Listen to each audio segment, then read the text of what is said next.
청주의 도시 규모에 맞는 스포츠 컴플렉스를 짓자는 목소리가 여야 할 것 없이 나오고 있습니다. 내년 지방선거 현안으로 떠오르고 있습니다. 국가유산인 청주 상당산성에 친일파 재산이 여전히 남아있는 것으로 확인됐습니다. 80주년 광복절을 앞두고 환수하자는 목소리가 커지고 있습니다. 청주의 한 중소기업이 신기술을 독자 개발해놓고 정작 사용하지 못하고 있습니다. 대기업과 공동연구를 수행하면서 벌어진 일입니다. 여러분 안녕하십니까? 뉴스데스크 충북 소식입니다. 스포츠 불모지인 청주에 도시 규모에 맞는 체육시설을 새로 갖추려는 움직임이 여당에서도 시작됐습니다. 이재명 대통령의 대선 공약이기도 한데요.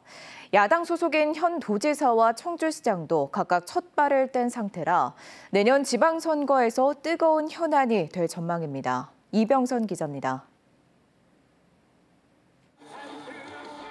지난 대선 당시 이재명 대통령이 청주에 복합 스포츠 콤플렉스 건립을 공약한 건 그만큼 열악하다는 방증이기도 합니다. 민주당 청주권 국회의원들이 그 공약을 실현하기 위한 후속 절차로 국회에서 공동으로 토론회를 열었습니다. 참석자들은 단순히 경기장만 모으는 게 아니라 미래의 도시 정체성을 담을 랜드마크로 조성해야 한다고 입을 모았습니다. 도시 경쟁력 향상, 도심 활력 제고를 도모할 수 있는 문화, 상업, 업무가 어우러진 체리형 복합 거점으로 조성하는 것을 개발 방향으로 저희가 좀 설정을 하였고요.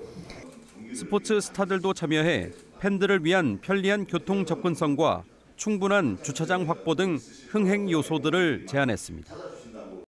우리나라는 관중들을 위한다고 하지만은 관계자들만 밑으로 자꾸 들어가고 사실 실질적으로 팬들이 와야 되는데 팬들은 길거리에 다 주차하고서 한 20-30분이 더 지체되는 거예요.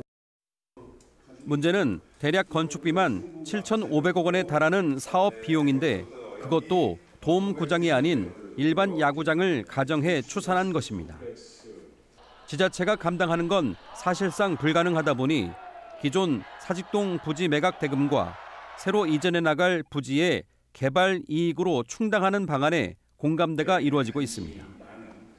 도지사하고 예산 문제랄지 부지 문제랄지 이런 것들은 지속적으로 협의를 해 나가면서 관련해서 중앙부처의 협조를 받을 일이 있으면 제가 역할을 해서 도움을 받도록. 야당 측에서는 김영환 지사의 경우 프로야구단 유치와 돔구장 건립에 관심을 두며 일본과 독일을 다녀온 바 있고 청주시는 이미 시정연구원에 연구 용역을 맡기며 독자적으로 속도를 내고 있습니다. 올해 안에 후보 지역이 제시될 것으로 보이고 한꺼번에 옮기는 것보다는 종합경기장이나 수영장 먼저 이후에 야구장까지 단계적으로 계획할 가능성이 높아 보입니다. 내년 지방선거를 앞두고 여야 모두 나서면서 스포츠 콤플렉스는 청주의 뜨거운 현안이 됐고 누가 더 실현 가능한 공약을 내세울까 각축을 벌일 전망입니다. MBC 뉴스 이병선입니다. 뇌물수수 혐의로 유죄가 확정됐던 송광호 전 국회의원이 복권됐습니다.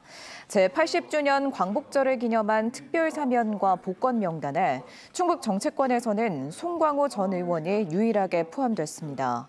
송 전 의원은 지난 2015년 뇌물수수 혐의로 대법원에서 유죄가 확정돼 의원직을 잃었습니다.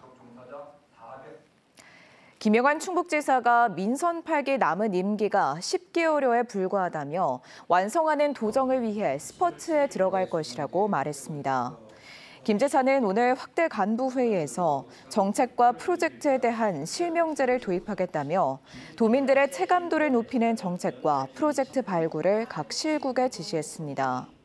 특히 최근 준공한 오송 서남마루와 도청 잔디광장 등의 도민 환영을 받는 공간으로 활용돼야 한다며 보완점을 챙겨달라고 덧붙였습니다.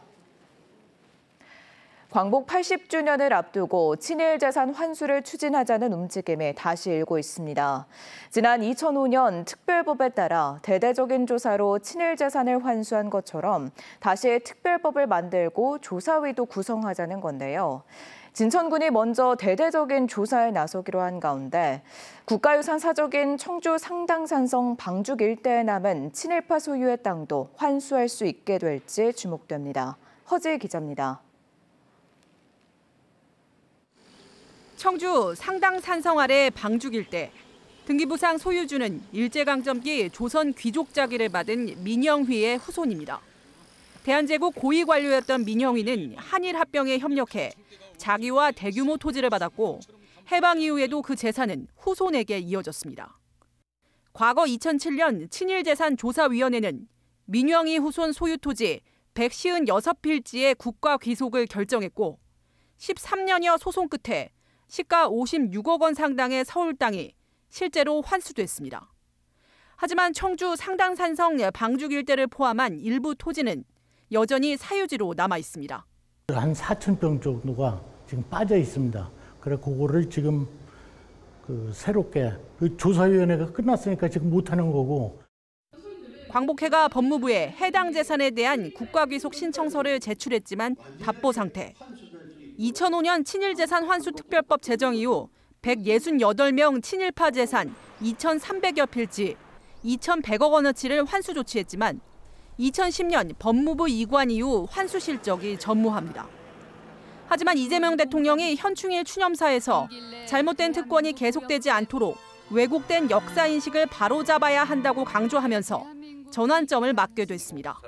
독립운동하면 3대가 망하고 친일하면 3대가 흥한다는 말은 이제 영원히 사라져야 합니다. 충북에서는 광복 80주년을 앞두고 진천군이 가장 먼저 나섰습니다. 친일재산 찾기 전담팀을 꾸리고 17만여 필지 토지 전수조사에 착수해 친일행위자 후손 소유 토지의 상속 적정성을 검토한 뒤 내년 3.1절 전에 법무부에 제출할 방침입니다. 친일재산 찾기 TF를 구성하고 자체적으로 친일재산을 찾아내 다시 국민의 품으로. 지난해 말 국회에도 친일재산 환수 대상을 확대하고 조사위원회를 복원하는 특별법 개정안이 잇따라 발의됐지만 여전히 계류 중입니다. MBC 뉴스 허지입니다. 이재명 정부의 민생회복지원금 정책을 비판한 국민의힘 지방의원들의 소비 쿠폰 기부가 이어지고 있습니다. 국민의힘 충주시의원 9명은 오늘 민생회복지원금 전액인 162만 원으로 생필품을 구매해 장애인 자립생활센터와 청소년 쉼터 등에 전달했습니다. 앞서 국민의힘 소속 청주시 의원 22명은 충북사회복지공동모금회에 1인당 18만 원씩 396만 원을 기탁했습니다.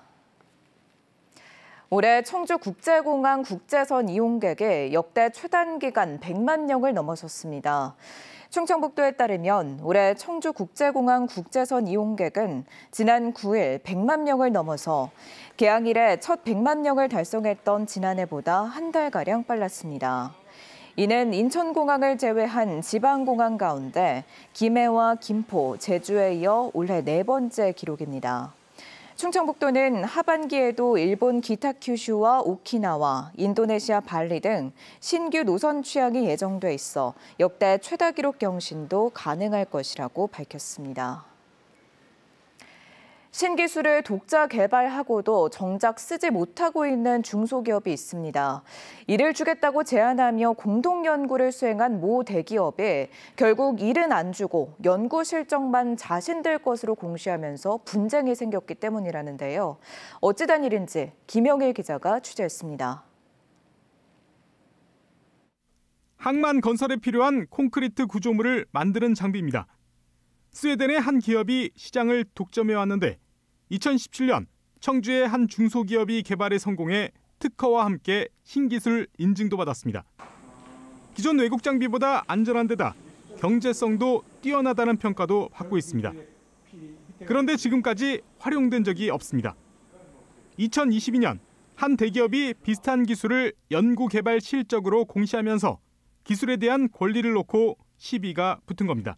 자기들 사업 보고서에다가 우리 기술을 갖다가 전자공시를 하는 바람에 야 이거 기술인데 이렇게 오인을 해가지고 저희한테 일을 안 주는 거예요. 악연은 이 대기업과 공동연구 협약을 체결한 7년 전으로 거슬러 올라갑니다.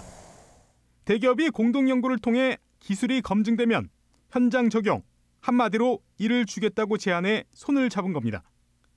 그렇게 4년 동안 진행된 공동연구는 끝났지만 최종 목표였던 현장 적용 약속은 끝내 지켜지지 않았습니다.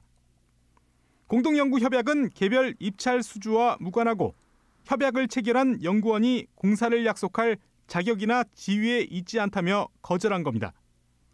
중소기업은 현장 적용 약속을 믿고 공동연구 과정에서 주요 기술 정보를 넘겼으니 결국 기술만 빼앗긴 셈이라고 주장합니다. 분쟁이 길어지면서 경영 상태는 더 악화됐고 막대한 연구 비용도 부채로 남아 공장 매각까지 추진하고 있습니다. 후회를 많이 해요. 이렇게 당하는데 이익이 나는 걸 고사하고 손실을 거꾸로 본다 그러면은 앞으로 우리 중소기업인들이 이 기술 개발 투자 절대 안 합니다. 이에 대해 해당 대기업은 당시 박 씨 회사의 기술은 장비 한 대만 운영하는 것이어서 대규모 현장에 투입하기 어려운 수준이었고 전자공시는 공동연구의 당사자 입장에서 수행한 연구과제를 기재한 것이라고 주장했습니다. 무엇보다 최근 5년 동안 동일한 내용으로 특허청을 비롯한 여러 기관에서 조사가 진행됐지만 모두 무혐의로 결론났다고 반박했습니다. 한편 2023년 기준 국내 중소기업의 기술 침해 건수는 연간 300건. 기술 탈취 피해를 경험한 업체의 절반 가까운 43.8%는 입증이 어렵다는 등의 이유로 별도 조치를 취하지 않았다고 답했습니다. MBC 뉴스 김영일입니다. 오늘 오전 7시 10분쯤 충주시 금가면의 왕복 4차로 도로에서 51살 운전자가 몰던 승용차가 마주오던 승용차, 화물차와 잇따라 충돌했습니다. 이 사고로 1톤 화물차를 몰던 65살 남성이 숨지고 다른 차량 운전자와 동승자 등 6명이 다쳤습니다. 사고 수습 과정에서 1시간가량 교통이 통제되기도 했습니다. 경찰은 승용차가 중앙선을 침범하면서 사고가 난 것으로 보고 블랙박스 영상을 토대로 정확한 사고 경위를 조사하고 있습니다. 국내 최초로 프랑스 영화음악의 거장 에릭 세라의 특별 콘서트가 열립니다. 제천국제음악영화제 조직위는 올해 제천 영화음악상 수상자인 에릭 세라의 단독 공연이 다음 달 6일 제천예술의 전당 대공연장에서 열린다고 밝혔습니다. 4일간 진행되는 특별 행사에서는 에릭 세라의 공연 외에도 바이올리니스트 데니구와 영화 사운드 오브 뮤직 60주년 기념 오케스트라 콘서트가 함께 펼쳐집니다. 청주시가 오는 2029년 국제안전도시 인증을 목표로 도시 환경 개선에 나섭니다. 청주시는 오늘 관련 용역 착수 보고회를 열고 내년 5월까지 기본조사와 정책 개발에 나서기로 했습니다. 충북 소식 마칩니다. 고맙습니다.